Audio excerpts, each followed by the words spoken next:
Quero convidar você para nós fazermos uma apreciação hermenêutica dos 2 primeiros versículos das Escrituras, Gênesis 1, 1 e 2. Nós vamos fazer essa leitura na Bíblia, versão atualizada da Sociedade Bíblica do Brasil, e propor uma interpretação desses 2 textos, né? Diz o seguinte: no princípio Deus criou os céus e a terra. A terra, porém, está sem forma e vazia. Havia trevas sobre a face do abismo, e o Espírito de Deus pairava sobre as águas.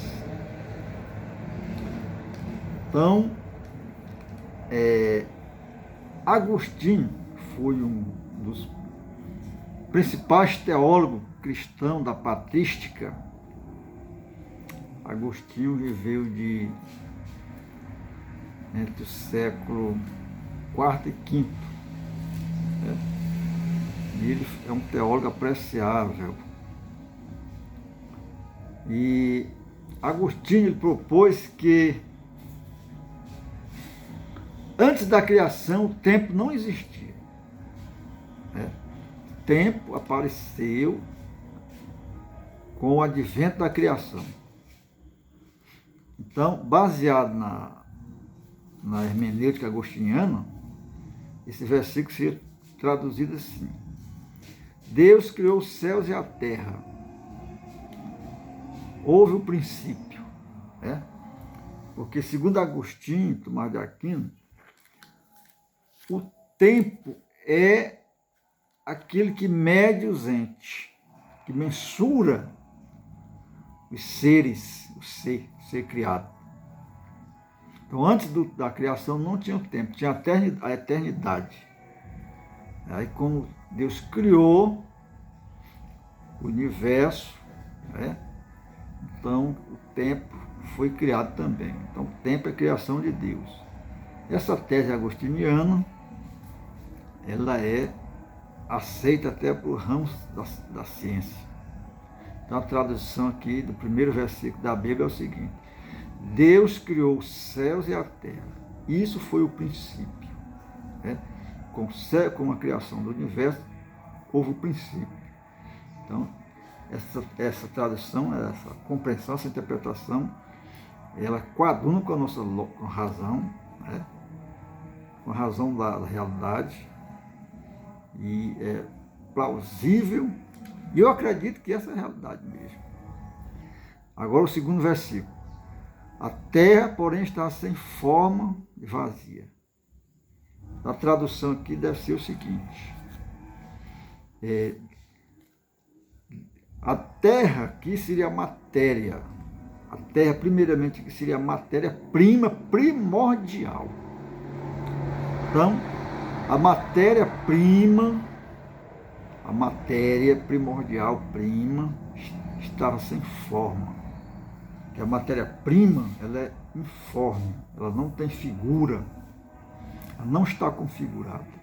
Então, essa matéria-prima, ela é o poder de ser que se manifesta nos outros entes, que é transformado nos outros entes. Por exemplo, nós temos uma gleba de terra.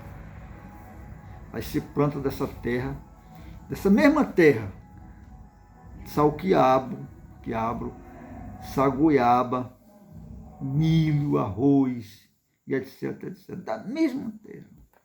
Você está entendendo? E se essas plantações se desfizer, ela volta à terra.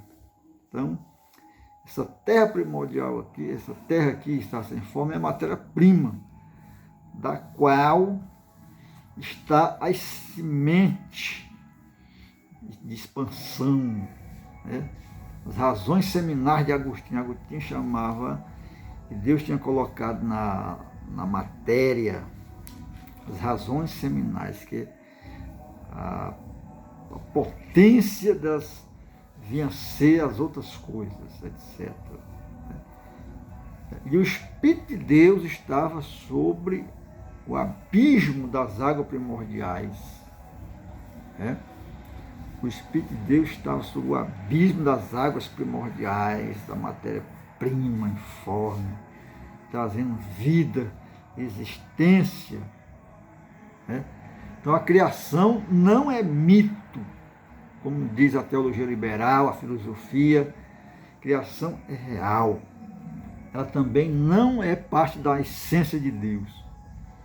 Ela foi criada por Deus, dessa matéria primordial, que é a terra informe, essa informa, que deve ser compreendida como a matéria-prima primordial, que veio a manifestação na natureza de toda a diversidade, a biodiversidade, etc, etc. Então, o relato bíblico ele é científico, não no sentido de ser provado no laboratório, mas ele se encaixa dentro dos padrões da racionalidade, da compreensibilidade, da inteligibilidade. Amém?